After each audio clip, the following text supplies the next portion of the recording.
Take any wife for free? The judge sneered. The cowboy pointed to the girl in chains and said, "Her."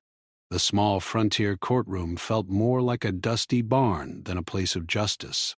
Sunlight pushed through the narrow windows, cutting bright lines across the wooden floor. Dust floated in the air, drifting slowly with every movement of the people packed inside. Men leaned against the walls with crossed arms. Women whispered to each other from the benches. Everyone had come to see what would happen, not because they cared about right or wrong, but because they wanted a story to tell by nightfall. At the front of the room, the judge sat high in his chair. His face showed no warmth, only a sharp smile that never reached his eyes. He tapped his fingers on the arm of his seat, enjoying the attention. To him, this was not a place for fairness. It was a stage. In the center of the room stood the cowboy. His boots were worn from long days on the trail. His hat was held low in his hands, not out of fear, but out of respect for the moment. He had traveled many miles to be here, and he had seen many towns, but something about this place felt colder than the rest. People looked at him like he was a stranger, someone who did not belong. Near the side of the room, away from the crowd, stood the girl in chains. The metal links around her wrists were heavy and dull, making a soft sound every time she moved. Her head was lowered, and her hair hid most of her face. She did not look at the judge. She did not look at the cowboy. She did not look at anyone. It was as if she had learned that meeting eyes only brought trouble. The judge cleared his throat, and the room fell quiet. He leaned forward, resting his elbows on his desk. "Well now," he said, his voice smooth and loud enough for everyone to hear, "we've got ourselves a simple matter today." The cowboy did not speak. He stood still, waiting. The judge went on talking about rules and old customs, but his tone made it clear he did not care about any of it. The people in the room shifted on their feet. Some nodded along as if they already knew how this would end. The judge's eyes moved from the cowboy to the girl in chains, then back again. A small smile appeared on his face. "Pick any wife for free," he sneered, spreading his hands wide like he was offering a gift. "That's how we settle things around here." A low murmur ran through the room. Some laughed softly. Others looked away, uncomfortable but unwilling to speak. The cowboy felt his chest tighten. He had heard of towns like this, places where power sat in one man's hands and everyone else followed along. He had hoped this place would be different. He looked at the judge, then slowly turned his head toward the girl. For a moment, she did not notice. Her eyes were fixed on the floor, but something made her look up. Maybe it was the silence. Maybe it was the feeling of being watched. Their eyes met. Her eyes were not empty, like he had expected. They were tired, yes, and afraid. But there was something else there, too. A quiet strength. A question. A hope she had tried to bury. The cowboy remembered his own past then. Long ago, he had stood alone in a crowded room, blamed for something he did not do. He remembered the way people had looked at him, not as a person, but as a problem. He remembered how it felt when no one spoke up. His hand tightened around his hat. The judge leaned back in his chair, enjoying the moment. "Well," he said, "make your choice." The room held its breath. The cowboy took one slow step forward, then another. The sound of his boots on the wooden floor echoed in the quiet. He stopped and raised his arm, his finger pointed not toward the laughing men on the benches, not toward the judge's friends near the front, but toward the girl in chains. "Her," he said. The word was simple, but it hit the room like a strong wind. Gasps filled the air. Someone laughed, thinking it was a joke. Others shook their heads in disbelief. The judge's smile faded. He sat up straight, his eyes narrowing. "You think you're funny?" he asked. The cowboy did not move his arm. He did not lower his hand. "I'm serious." The girl froze. Her heart pounded so hard she thought everyone could hear it. No one had ever chosen her for anything before. She had always been told where to go, what to do, and when to stay quiet. This was different, and different was scary. The judge stood up, pushing his chair back. "You don't know what you're asking for," he said. "That girl is trouble." The cowboy finally lowered his hand. "All I see is someone who needs a chance." The room erupted into noise. Voices rose from every side. "You're making a mistake. Why her? Are you out of your mind?" The judge slammed his hand on the desk. "Enough." Silence fell again, but it was heavy now, full of anger and confusion. The judge walked down from his seat and stood face to face with the cowboy. He was shorter, but he tried to make himself look taller. "You don't belong here," the judge said quietly. "You don't understand how things work in this town." The cowboy met his eyes. "Maybe that's why I can see what's wrong." For a long moment, neither of them spoke. The girl shifted her weight, the chains clinking softly. Every sound felt too loud. Every breath felt too fast. The judge turned away with a sharp laugh. "Fine," he said. "Take her. See how far that gets you." He waved his hand like he was done with the whole thing. Two men stepped forward and unlocked the chains. The metal fell away and the girl almost lost her balance. She had grown used to the weight. Without it, she felt light and unsteady, like she might float away. The cowboy stepped closer, but he did not touch her. He stood just near enough so she knew he was there. "You don't have to come if you don't want to," he said softly, so only she could hear. She looked at him, surprised. No one had ever said that to her before. The room watched them, waiting for something dramatic. But all that happened was a quiet moment between two people who did not know each other, standing in the middle of a place that did not care about either of them. The girl swallowed. Her voice was small but steady. "I'll come." They walked out together, not side by side, but not far apart either. Outside, the sun felt brighter than it had before. The air smelled of dry grass and open land. The town behind them buzzed with talk and rumors already spreading from mouth to mouth. The cowboy led his horse over and untied it. He held the reins out to the girl. "You can ride if you want," he said. She hesitated, then shook her head. "I'd rather walk." He nodded. "That's fine." They started down the road, the town slowly shrinking behind them. Neither of them spoke for a while. The wind moved through the grass and a bird called out somewhere far away. Finally, the girl broke the silence. "Why did you pick me?" The cowboy thought for a moment. "Because everyone else had already decided who you were," he said. "I wanted to find out for myself." She looked down at the dirt road, then back up at the wide sky ahead. For the first time in a long while, she felt like the future was not already written. The road stretched long and quiet ahead of them. Dust rose with every step, floating in the warm air before settling back onto the ground. The cowboy walked a few paces in front, leading his horse by the reins. The girl followed beside him, still unsure where she should place herself, still unsure what this new path truly meant. Behind them, the town faded into a small line of buildings, and then into nothing at all. But the weight of it did not fade so easily. She could still feel the eyes on her back, even though no one was there anymore.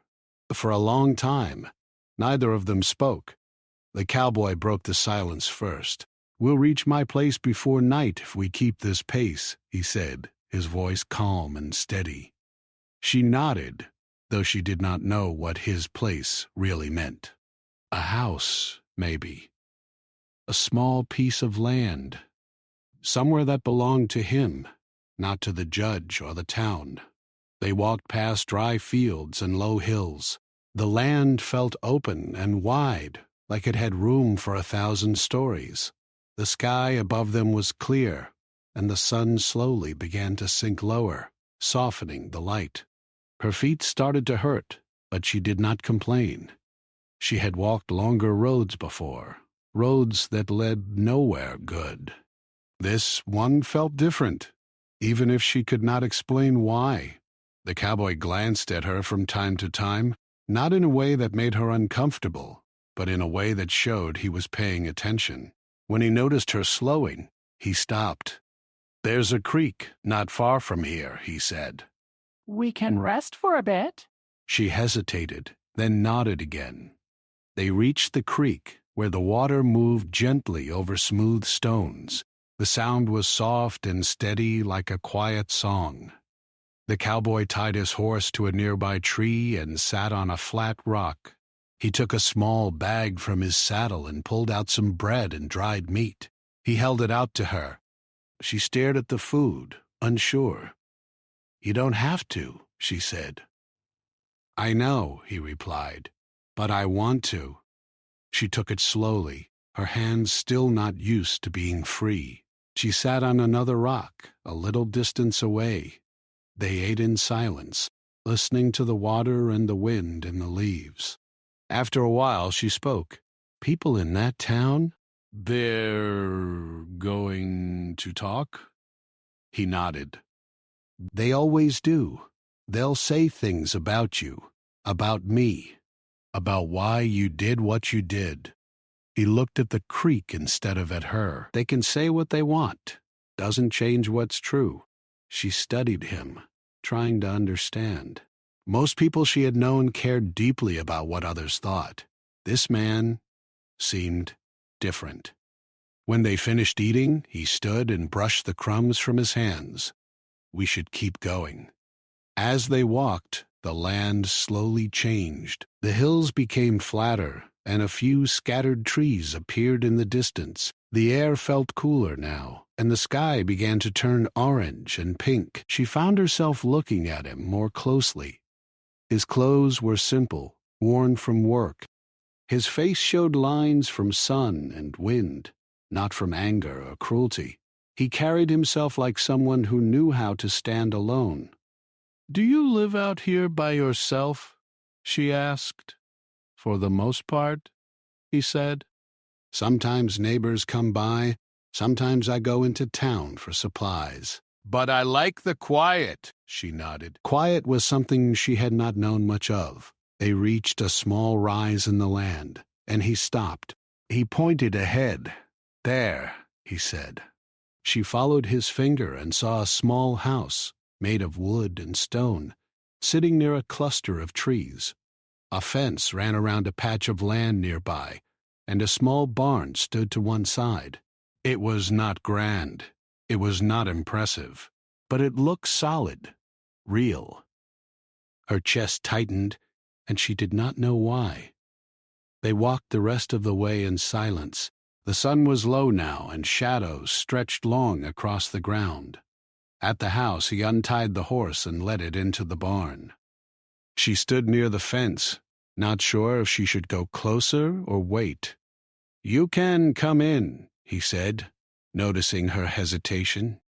"This is your place, too, if you want it to be." The words made her heart skip. She stepped forward slowly. Inside, the house was simple but clean. A small table stood near the window. A stove sat in the corner. There were 2 chairs and a narrow bed against the wall. He set his hat down on the table. "I'll make some tea," he said. "It's nothing fancy, but it's warm." She sat on one of the chairs, her hands folded in her lap. Everything felt too quiet, too still. She was used to noise, to orders, to being told where to go and what to do. This space felt like a question instead of an answer. As he moved around the stove, she spoke. The judge said I was trouble. He paused. People like him say that about anyone they can't control. She looked down. I didn't do what they said I did. I believed that the moment I saw you, he said. Her eyes filled with tears, but she blinked them away. She was not used to being believed. There was a knock at the door. They both froze. The cowboy moved to the window and looked out. Two men stood outside, their faces hard and their arms crossed. He opened the door just enough to speak to them. What do you want? One of the men sneered. Judge sent us to check on things. Make sure you didn't change your mind. The cowboy's voice stayed calm. I made my choice. The man's eyes flicked past him into the house. That girl doesn't belong to you. She doesn't belong to anyone, the cowboy said. The second man laughed. We'll see about that. The cowboy stepped forward, blocking the doorway. You're not welcome here. You can go back and tell the judge that. For a moment it looked like the men might argue, but then they turned and walked away, their footsteps heavy on the ground. The cowboy closed the door and leaned against it for a second, letting out a slow breath. She stood up from the chair. I'm sorry, she said. I didn't mean to bring trouble to your door. He shook his head. Trouble finds its own way. You didn't bring it. Night settled in, and the house grew darker. He lit a small lamp and set it on the table. They sat across from each other, the light casting soft shadows on the walls. What happens now? She asked. He thought for a moment. Now we live. We work. We take things one day at a time. She nodded. It sounded simple, but she knew it would not be easy. As the night grew quiet, she realized something had changed inside her. The chains were gone. But more than that, the feeling of being trapped had started to fade. Outside, the wind moved through the trees, and the stars began to fill the sky. Inside, two strangers sat in a small house, both knowing that the choice made in a dusty courtroom was only the beginning of a much larger story. Morning came softly, not with noise or shouting, but with light slipping through the small window and resting on the wooden floor. The girl woke before the cowboy. For a moment she did not know where she was. She sat up slowly, her heart beating fast, ready for someone to tell her to move, to hurry, to be quiet. But no one did. The house was quiet, peaceful. She stood and walked to the window. Outside, the land stretched wide and open. The sky was pale blue, and a thin layer of mist rested over the grass. Birds moved from tree to tree, calling to each other. The world felt gentle in a way she had almost forgotten. She heard movement behind her. The cowboy was awake now, pulling on his boots. "Morning," he said. "Morning," she replied, still unsure how to sound in a place like this. He went to the stove and started a small fire. The crackle of wood filled the room, warm and steady. He handed her a cup of water, then another cup with tea. "Today I've got some fence work to do," he said. "If you want to help, you can. If you'd rather rest, that's fine too." She looked at him. "I want to help." He nodded, like he expected that answer. Outside, the sun climbed higher as they walked along the fence line. Some of the posts leaned and a few rails had fallen. The cowboy showed her how to hold the tools, how to steady the wood, how to hammer without hurting her hands. At first, she was slow and careful. Her hands were not used to work like this. But after a while, she found a rhythm. Lift, hold, strike, lift, hold, strike. She liked the feeling of doing something that had a clear purpose. Every post they fixed, every rail they set back in place, felt like a small victory. They worked in silence most of the morning. It was not an uncomfortable silence. It was the kind that let thoughts move freely. Finally, she spoke. "Why do you live so far from town?" He wiped sweat from his forehead. "I tried living closer once." "It didn't suit me." "Why not?" He thought for a moment.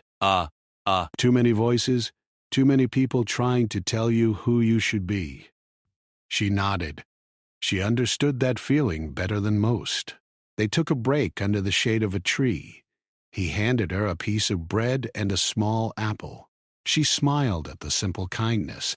After a while, she gathered the courage to speak about what she had kept inside. "Before the town," she said, "I had a family." He turned toward her, listening. "We lived in a small place, even smaller than this," she continued. "My father worked the land. My mother made clothes for people passing through. It wasn't much, but it was ours." She paused, her voice catching. "Then one year, things went wrong. Crops failed. My father got sick. People stopped coming. We ran out of money." The cowboy did not interrupt. He let her words find their own pace. "When my parents passed, I was alone," she said. "I tried to find work. I went from place to place. Some people were kind, others weren't. Eventually, I ended up in that town. They said I owed them for food and a place to sleep. The debt never went away, no matter how hard I worked." Her hands tightened around the apple. "When something went missing, they blamed me. It was easier than finding the truth." He nodded slowly. "That's often how it goes." She looked at him. I didn't think anyone would ever listen." He met her eyes. "I'm listening." The rest of the day passed with more work. They fixed the barn door, carried water from the creek, and stacked wood near the house. As the sun lowered, a figure appeared in the distance. The cowboy saw it first. His body tensed slightly. A man on a horse approached the fence. He wore a hat pulled low and a coat that looked too fine for this part of the land. The man stopped and did not dismount. "Evening," he called. The cowboy stepped forward. "Evening? I'm looking for the girl," the man said, glancing past him. "She's here," the cowboy replied, "but she's not going anywhere." The man smiled, but it was not a friendly smile. "The judge wants a word." The girl's heart raced. She stepped forward before she could stop herself. "I don't have anything to say to him." The man's eyes flicked to her. "He thinks you do." The cowboy moved between them. "You can tell him she's safe, and that he should stop sending people out here." The man's smile faded. "This isn't over. It is for today," the cowboy said. The man hesitated, then turned his horse around and rode off. That night, the house felt different. The quiet was still there, but now it carried a sense of waiting. They sat at the table eating a simple meal. Neither of them spoke much. Finally, she said, "They won't leave you alone because of me." The cowboy set down his cup. "They wouldn't leave me alone anyway. Some people don't like it when things change." She looked at her hands. "I don't want to cause trouble." He leaned back in his chair. "You're not trouble. You're just someone who refuses to disappear." The words stayed with her. Later, she stepped outside. The sky was dark, full of stars. She had never seen so many. They stretched across the night like a wide river of light. The cowboy joined her, standing a few steps away. "Do you ever wish you'd made a different choice?" she asked. He thought for a long time before answering. "No. I think some choices make you, whether you like it or not." She nodded, feeling the truth in that. Over the next few days, life settled into a pattern. Work in the morning, rest in the heat of the afternoon. more work before sunset. She learned how to tend a small garden, how to feed the horse, how to patch clothes. He learned more about her, not just her past, but her hopes.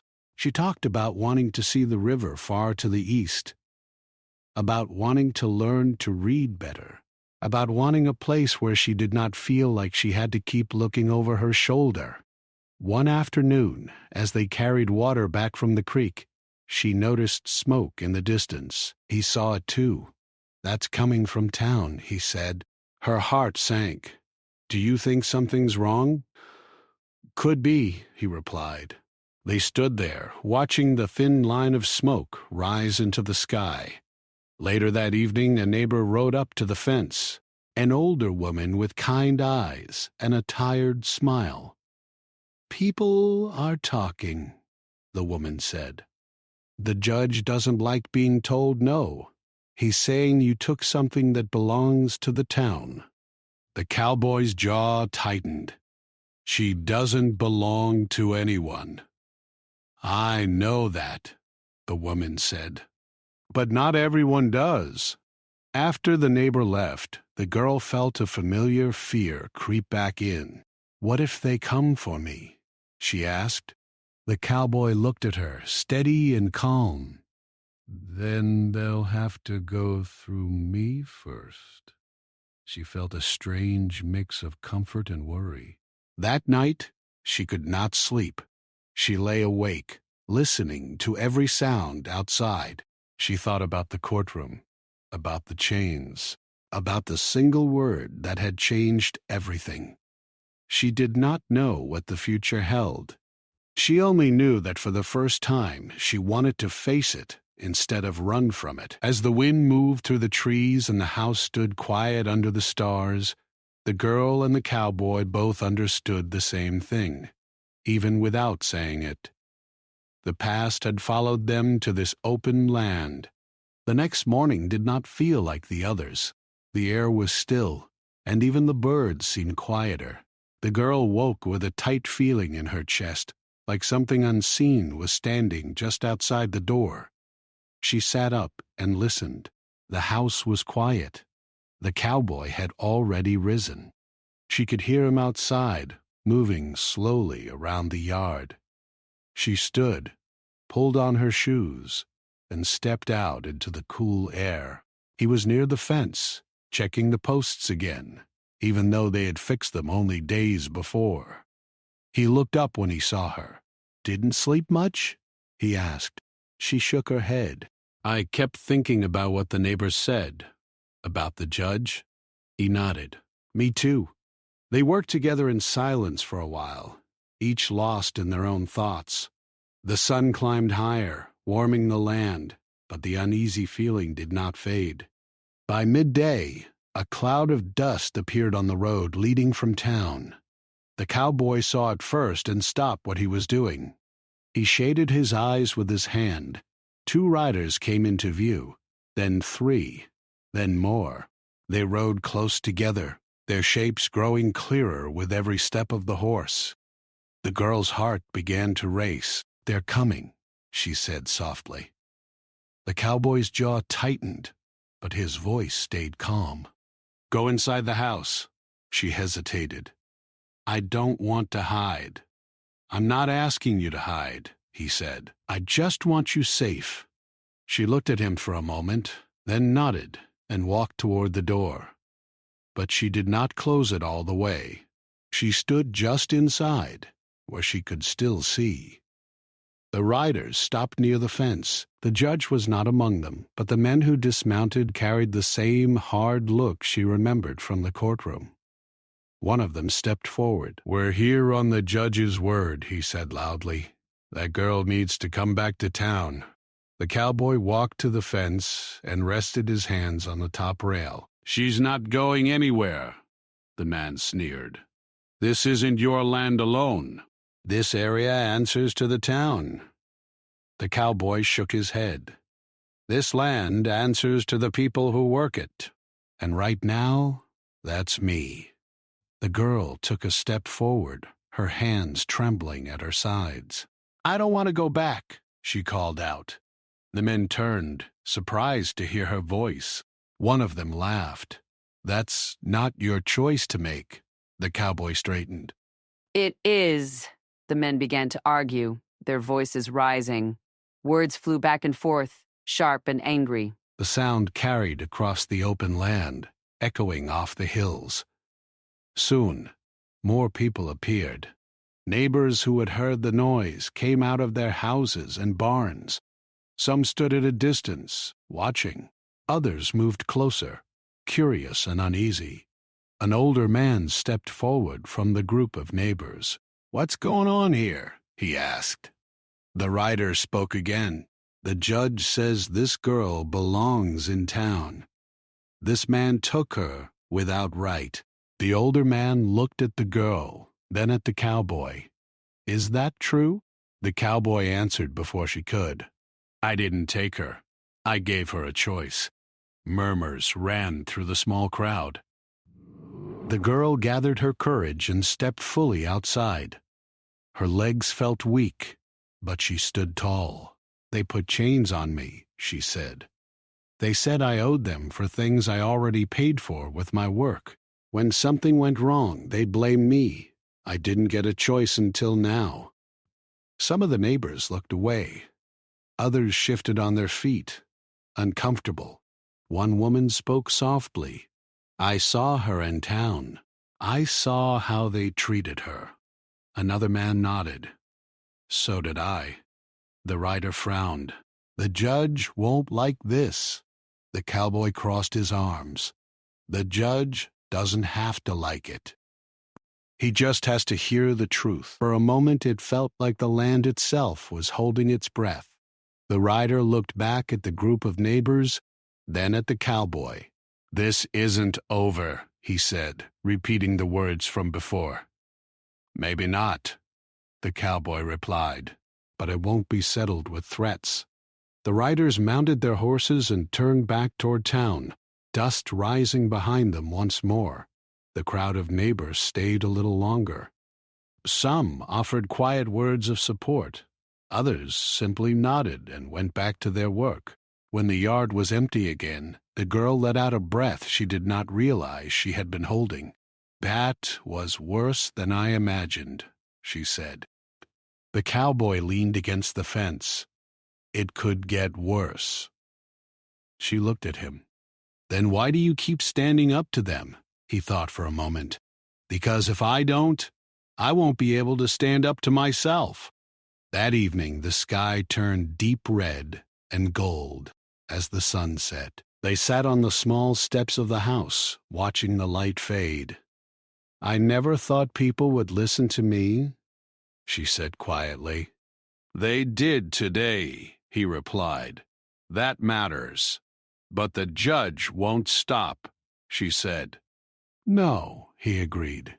"People who like power rarely do." The next day the cowboy rode into town alone. She wanted to go with him, but he asked her to stay. "Someone should be here," he said. "Just in case." She watched him disappear down the road, her stomach twisting with worry. The day felt long and slow without him. Every sound made her jump. The wind in the trees, the creak of the fence, the call of a bird. By late afternoon, she saw him returning. He looked tired when he dismounted, but there was a small spark in his eyes. "People are talking," he said, "not just whispering anymore. They're asking questions about the judge, about how things have been done." She felt a small wave of hope. "That's good, right?" she asked. "It's a start," he said. Over the next few days, neighbors came by more often. Some brought food. Others brought stories. They talked about unfair deals, about old rules that only seemed to help a few people at the top. The girl listened, surprised.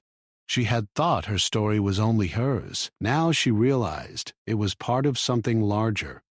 One afternoon, a young boy from a nearby farm ran up to the fence. "My ma says you're brave," he said to the girl. She smiled, unsure what to say. That night, she and the cowboy talked by the small lamp on the table. "What will you do if the judge tries again?" she asked. "I'll keep telling the truth," he said, "and I won't do it alone anymore." She nodded. "Neither will I." A week passed, and then another. The land felt calmer, but the tension never fully went away. It lived in the quiet moments, in the way people looked down the road before they spoke. One morning, a letter arrived, carried by a neighbor. It was short and written in sharp, firm lines. The judge was calling for a town meeting. "He wants everyone there," the neighbor said. "He says it's time to settle things." The girl's hands shook as she held the paper. "This is it," she said. The cowboy looked at her. "Are you ready to go back there?" She thought of the courtroom, the chains. The single word that had changed her life. "I'm not the same person I was then," she said. "So yes, I'm ready." They rode into town together the next day. People filled the square, standing in groups, whispering and pointing. The judge stood on the steps of the building, his face hard, his eyes scanning the crowd. The cowboy and the girl moved forward side by side. The judge raised his hand, and the noise slowly died down. "We're here to settle a matter that's caused too much trouble," he said. "A matter of order, of rules." The girl felt her heart pounding, but she did not step back. The cowboy spoke before the judge could continue. "We're here to settle a matter of people, of choices." A murmur ran through the crowd. The judge's eyes narrowed. "This is my town." The cowboy shook his head. "It's their town," he said, gesturing to the people around them. "And they deserve a say." The girl took a deep breath and stepped forward. "I don't belong to this town," she said clearly. "I belong to myself." For a moment the square was silent. Then one voice spoke. Then another. Then more. People began to talk, to argue, to share their own stories. The air filled with words that had been held back for too long. The judge tried to raise his voice above them, but it was no use. The girl looked at the cowboy, her eyes wide with something like wonder. The land, the town, the people, all of it felt like it was shifting just a little. The town square stayed loud long after the girl finished speaking. Voices crossed each other like wind moving through tall grass. Some people argued. Some nodded in agreement. Others stood quiet, listening, as if they were hearing their own thoughts spoken out loud for the first time. The judge tried to speak again. He raised his hands and opened his mouth, but the sound of the crowd rolled over him. He was no longer the only voice that mattered. The cowboy stood beside the girl, not touching her, but close enough that she could feel his steady presence. It gave her strength. An older woman stepped forward from the crowd. She held her hands together, her back slightly bent from years of work. "I've lived here all my life," the woman said. "I've seen people come and go. I've seen good years and bad years. But I've never seen someone treated the way that girl was treated." A man beside her nodded. "Neither have I, and I didn't like it." More people spoke. Stories came out, one after another. Someone talked about land taken without fair payment. Someone else talked about being fined for things that made no sense. Another spoke about working for weeks and still being told they owed more. The judge's face grew tight. He looked around, realizing he was no longer in control of the moment. The girl felt something warm rise in her chest. Not just relief, but a quiet pride. She had been so afraid of standing here again. Now she felt like she belonged in this space, like her voice had weight. The cowboy leaned slightly toward her. "You did good," he said softly. She smiled, small but real. The crowd slowly calmed. People began to listen instead of shout. The judge finally spoke again, but his voice did not carry the same sharp edge it once had. "We'll look into these matters," he said. "There will be changes. Some people believed him, others did not." But everyone knew something had shifted. The meeting ended without a clear answer, but it did not feel like a loss. It felt like the beginning of something new. As the crowd broke apart, neighbors came up to the girl and the cowboy. Some thanked them, some asked questions. Some just nodded, a quiet sign of respect. They left the town together as the sun dipped low, painting the sky in soft colors. The ride back to the ranch felt lighter. The road was the same, the land was the same, but the air felt different. "Do you think anything will really change?" the girl asked. The cowboy thought for a moment. "Change doesn't happen all at once. It starts small, like a seed." She nodded. "I've never planted anything before." He smiled. "You have now." When they reached the ranch, the house stood quiet and steady just as it always had. The trees moved gently in the evening breeze. The horse let out a soft sound from the barn. They sat on the steps, watching the last of the light fade from the sky. For the first time since she could remember, the girl felt tired, in a good way. Not the kind of tired that came from worry or fear, but the kind that came from a long day of being present, of being real. Over the next few weeks, life settled into a new rhythm. Neighbors came by more often, not just out of curiosity, but to help. One brought seeds for the garden. Another helped fix a broken section of the barn roof. Someone else offered to teach the girl how to read better, using old books they no longer needed. The ranch slowly became a place where people stopped, even if only for a short time. The girl found herself laughing more. The sound surprised her at first. It felt strange coming from her own mouth, like a sound she had forgotten how to make. One morning, she and the cowboy planted the seeds together. They knelt in the dirt, their hands covered in soil. "What do you want to grow?" he asked. She looked at the small seeds in her palm. "Something strong, something that lasts." He nodded. "Those are good things to grow." As the days passed, small green shoots began to rise from the ground. The girl watched them with quiet wonder. "They're really coming up," she said. "Most things do if you give them a chance," he replied. One afternoon, a young man from town rode up to the fence. He looked nervous, shifting in his seat. "I wanted to say thank you," he said. "My father spoke at the meeting because of what you did." He said he felt like he could finally say what he's been holding in for years. The girl did not know what to say, so she simply nodded.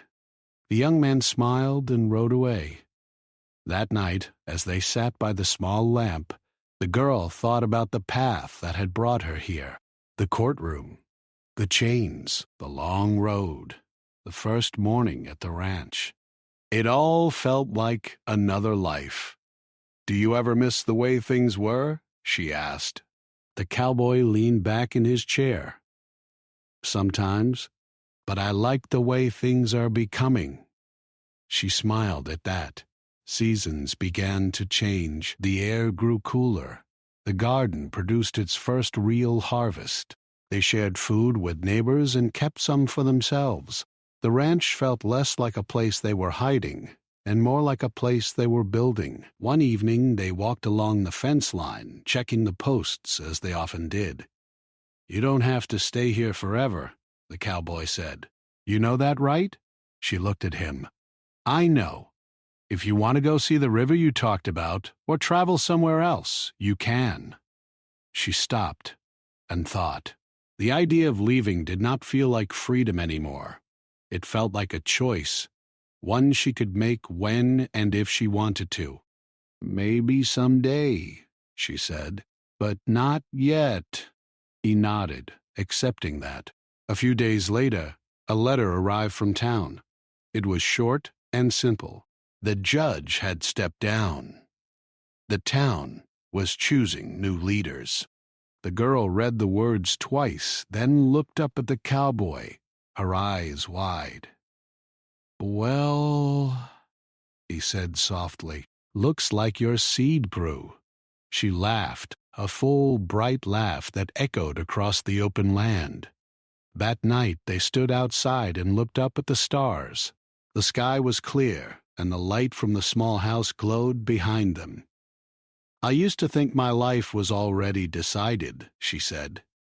"Bell, like there was a path I had to walk, whether I wanted to or not." "And now?" he asked. "And now I think I get to make my own path," she replied. They stood there in comfortable silence, two people who had found something they were not looking for, but needed all the same. The ranch was still small, the house was still simple, the land was still wide and open, but to the girl, it felt like the biggest place in the world, not because of how far it stretched, but because of what it held. A choice, a voice,